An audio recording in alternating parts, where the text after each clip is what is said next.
কিছু কিছু জায়গা আছে যেখানে গেলে পুরনো স্মৃতিগুলো সব সময় মনে পড়ে যায়।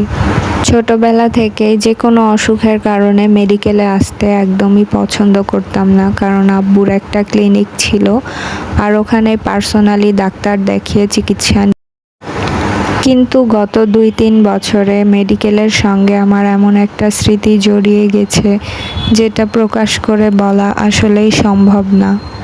আমার শ্বশুর যখন প্রথমবার স্ট্রোক করেছিল তখন মেডিকেলে তাকে নিয়ে ৩ দিন ভর্তি ছিলাম, আর জীবনের প্রথম সেইবার আমি ওনাকে নিয়ে মেডিকেলে রাত কাটিয়েছি।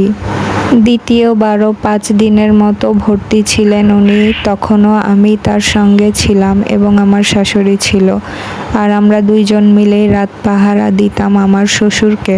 ওই বিল্ডিংটার কাছে বা এই রাস্তা দিয়ে গেলে আমার সব সময় আমার শ্বশুরের কথা মনে পড়ে।